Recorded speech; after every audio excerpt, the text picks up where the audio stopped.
The Philippines just launched a new law that's going to affect a ton of foreigners vacationing in the Philippines or living in the Philippines, and I wanted to shoot today's video to fill you in on this new law called the Safe Places Act. And if you think that this law is not going to affect you in one way or another, then you are just wrong. As long as you're dating in the Philippines, as long as you're doing something related to dating, to meeting girls in the Philippines, this law may affect you in one way or another. And I'm not just making this up, so let's have a look at the facts. The Philippines put this law in place to cover all forms of gender-based sexual harassment that happen in public spaces. Now, if we take a look at public spaces, what does the Philippines government mean by public spaces? Well, pretty much any space, any place that is not private. When we're talking about private places, what do we mean? Well, we're talking about places that can only be accessed by specific individuals because they have some sort of rental contract or some sort of ownership for that place. And we're talking about apartments, we're talking about houses owned by individuals, right? Not governments, not businesses, nothing like that. So unless you're doing these things in your home, you're going to have problems further down the road. Sooner or later, you're going to have problems. Now, the places that we're talking about in public, okay, let's be clear about this too. We're talking about hotels. We're talking about anything, anywhere, on the streets, in avenues, in valleys, anywhere. It could be a shopping mall, it could be a restaurant, a bar, could be a dentistry, could be schools, churches, government offices. Any public space where you are at is going to be a public place, okay? Let me tell you what the acts of gender-based sexual harassment are, because a lot of us don't know that certain things actually fall into this category. And you better know this now than before it's too late, because you're going to end up getting fined or even imprisoned. And I'm going to quote this here, quote, catcalling or unwanted remarks directed towards a person. Quote, sexual remarks, slurred statements that are indicative of prejudge, stereotyping, discrimination on the basis of sex, typically against women. So you see that this law is already laid out in a way to serve the female, not the male. Doesn't mean that women don't make sexual remarks towards men. They certainly do, but this specific part of the law is not really focused on that. But anyway, we're going to get to this in a moment. Quote, homophobic remarks are indicative of fear, hatred, or aversion towards persons who are perceived to be actually identified as lesbian, gay, bisexual, pansexual, and such. Quote, slurred statements that are indicative of the feeling of hating women, of the belief that men are inherently better than women.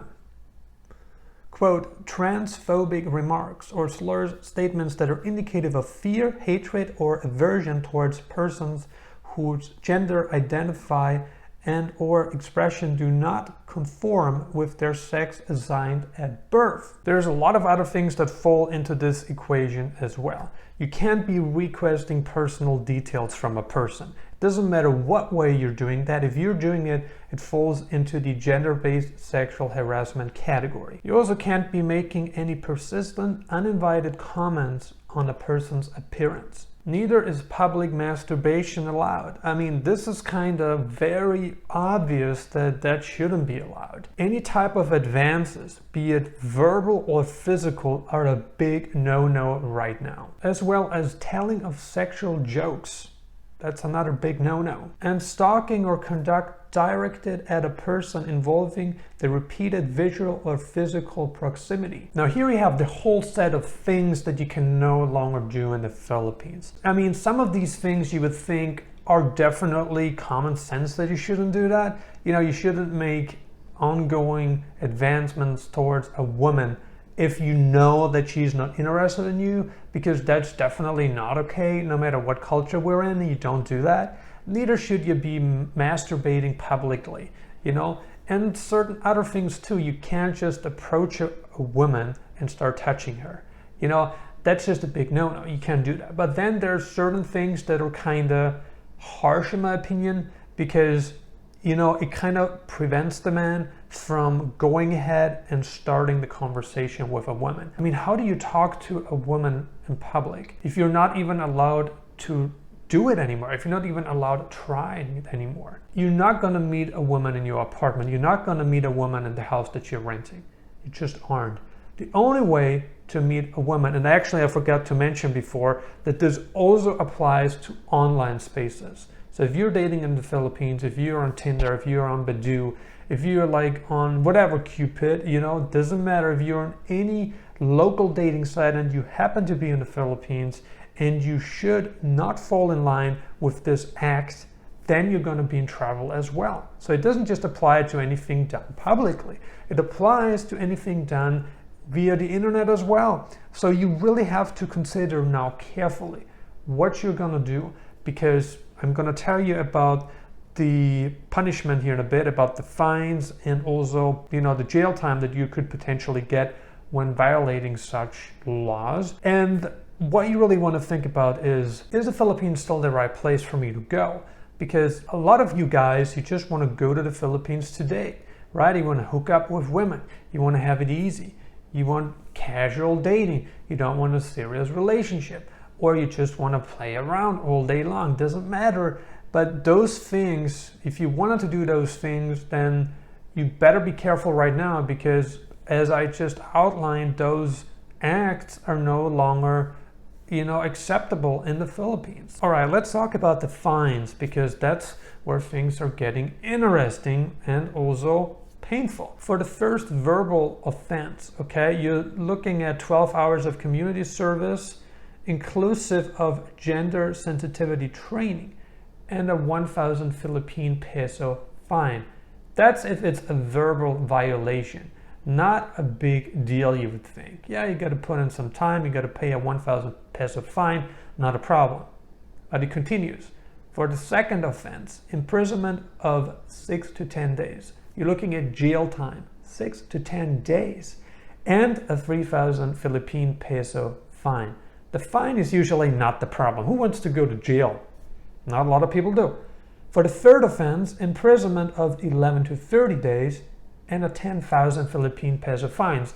So here you can see that with every additional offense, the fines get higher, and you're just looking at more trouble down the road. You're looking at imprisonment. But that's just for a verbal offense, right? Let's have a look at a demonstrated offense, okay? Which is different. Verbal is just verbal, and demonstrated is something that you demonstrate physically, right? For the first offense, you're looking at 12 hours of community service. That's still the same, inclusive of GST training again, what we already had for the verbal offense. But now you pay a $10,000 Philippine peso fine, okay, for the first offense. For the second offense, imprisonment of 11 to 30 days and a 15,000 Philippine peso fine. For the third offense, you're looking at imprisonment of 1 month and 1 day to 9 months and a 20,000 Philippine peso fine. Now, this is not negotiable. If you preach the law and the woman has verifiable proof that you actually committed the crime, then you're looking at these offenses and charges, which are definitely not something that you want to face, in my personal opinion at least. But it gets worse. For gender-based sexual harassment through stalking and physical advances, okay, such as touching, pinching, brushing against the genitalia, whatever, breasts, okay, here are the offenses, my friends. First offense, imprisonment of 11 to 30 days and a 30,000 Philippine peso fine. That's for the first offense. For the second offense, you're looking at imprisonment of 1 to 6 months and a 50,000 Philippine peso fine. For the third offense, okay, you're looking at imprisonment of 4 months and 1 day to 6 months and a 100,000 Philippine peso fine. But it gets even worse, because once you committed any of these crimes, right, and you have been convicted, that's important, right? Just because you committed doesn't mean you've been convicted. But once convicted, you are going to face deportation. And what does it mean to face deportation? Well, you're going to be banned from re-entering the country. Let's have a look at the logical consequences here. So anything that you do, be it verbally, be it demonstrated, be it physically, you're going to look at serious penalties. And how would that affect your life in the Philippines? Let's say, I'm not suggesting that you are and that you even consider doing those things if you are in a relationship with a Filipina, if you are married or have children. I'm not recommending that you're doing that, but in the event that you are doing it and you have some kind of serious commitment, and should you be convicted, then you may face deportation and you're also going to be banned from entering the country in the future. Something that would be very unfortunate if you had serious ties to the Philippines. And that is not just about, relationships and family. Think about if you have a house, if you have an apartment, whatever, if you have some kind of asset in the Philippines. How would that affect you if you can't enter the country anymore? And would you even be able to sell your assets? Or how would that work out? There's a lot to think about right now. What I wanted to point out in this video is that Asia is moving in a different direction than what we saw pre-pandemic.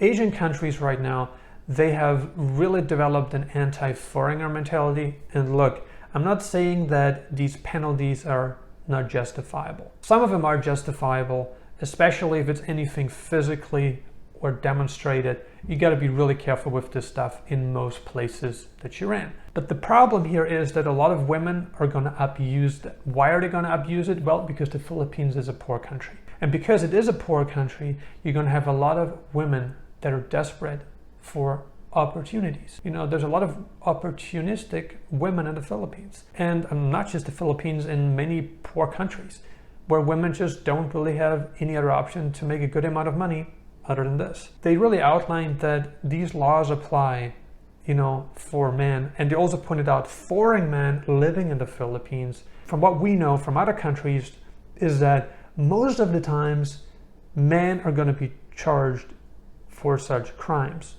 Men are going to be convicted for such crimes, not women. Even though women can also make sexual remarks, can also do certain things, but very rarely, if ever, are you going to see a woman convicted of such a crime. I'm not saying that you can't live in the Philippines anymore, you certainly can, but you do have to be a lot more careful than you were before. Because any little thing that you might do, even if it's like done subconsciously, it doesn't matter. If anyone sees it, if the woman reports it, and you also have to think that with more videos now, there's more and more people shooting videos on this very subject. The word gets around, and sooner rather than later, some women, not all of them, there's good women in the Philippines, but some bad women are going to take advantage of this.